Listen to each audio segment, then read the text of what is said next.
What's up, everybody? Welcome to Townsend 505. Welcome to the channel if you're new, or welcome back if you're a lovely subscriber. Thank you for watching my videos if you've been keeping up with them. Always appreciate it. Uh, and Of course, got to thank my friend for watching these top 100 albums videos. It's always been nice, always nice seeing you guys watching my videos in general and watching these videos, these top 100 albums as well. Of course, this I'm really committed to get this done. Shout outs to Jacob Martin for adding my top 100 albums that he hasn't heard onto his list of albums to listen to for his viewer thing. And of course, Ryan Cam, gotta give you a shout out too, because you've been watching these and you've been listening to them along the way. So thank you as well for that. Without further ado, let's review the album. So this album was released December 9th, 1966. This is the second album released this year for the Hollies for 66. They had another album for certain, not for certain, because for Would You Believe, they had that album released that year, earlier the year, like, I believe they've released in June, if I'm correct. Either June or May. I remember being like in the summer, either the spring or the summer of 66, they released that. And then after that, the Hollies, more specifically Graham Nash, was like, music's changing, of course, like the Beatles making Revolver, Beach Boys releasing Pet Sounds, Bob Dylan's Highway 61, Mr. Tambourine Man by the Birds. There's just so many big albums coming out. And Graham Nash felt like him and his band, the Hollies, needed to keep up with that. So this is the first album in the Hollies discography to have all written songs from them. Like, it was this is the first album they had where there was no covers. And, well, this is the first album I have on the Hollies in my list. I'm a big Hollies fan.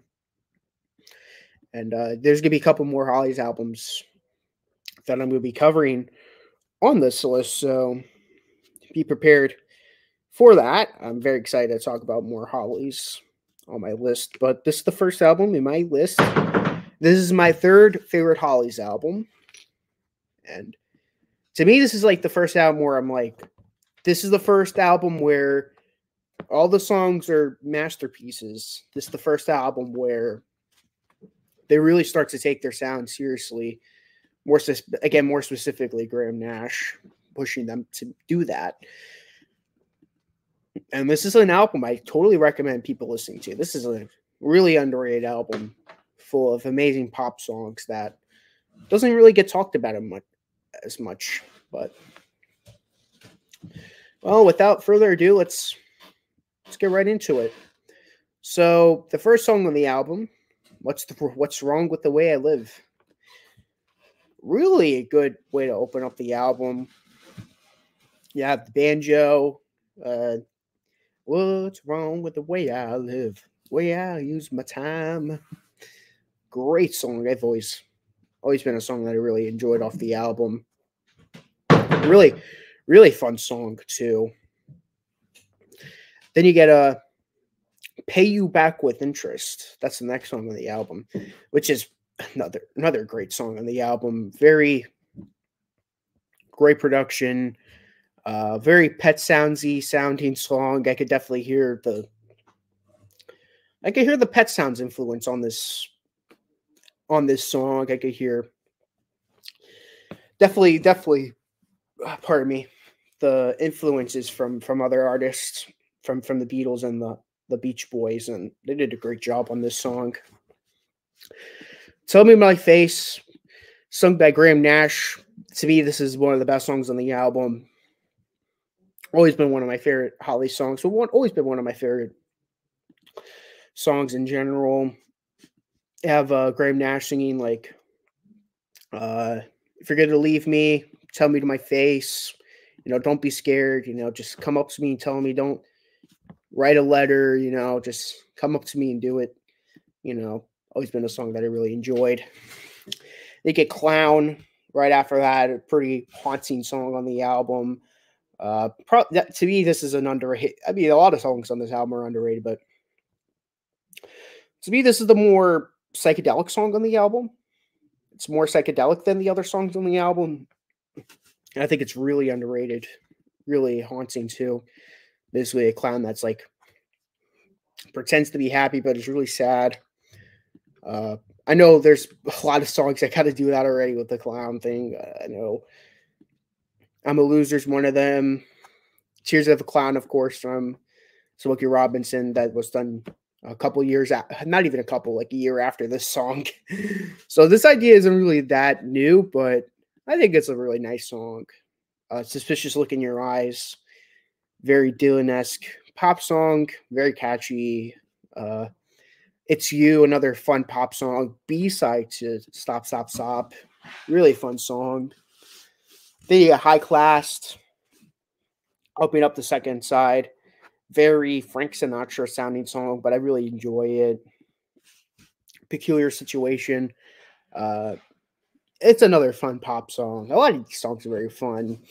"What Went Wrong," big production. You got the big drums. You got a very Tom Jones sounding song, and I really enjoy it. "Crusader" is a nice ballad on the album. "Don't Ever Think About Changing." Definitely my least favorite on the album, but it still has a lot of great aspects to it that I really enjoy. Then you get, then you get the last song, "Stop, Stop, Stop," which to me one of the best songs on the album. Definitely a song that really got me into the Hollies, and there's really always been a song that I really enjoy. Again, Tony Hicks rocking out in the banjo. Really, really good song on the album. Top five. So number five, I'm gonna go with "Peculiar Situation." Number four, I'm gonna go with "Clown." Number three, I'm gonna go with gonna go with "Stop, Stop, Stop." Number two, "Suspicious Look in Your Eyes," and number one, "Tell Me to My Face." It's my favorite on the album. But thank you guys for watching this video. Uh, that's my number 78 for certain because. Thank you for watching. So long.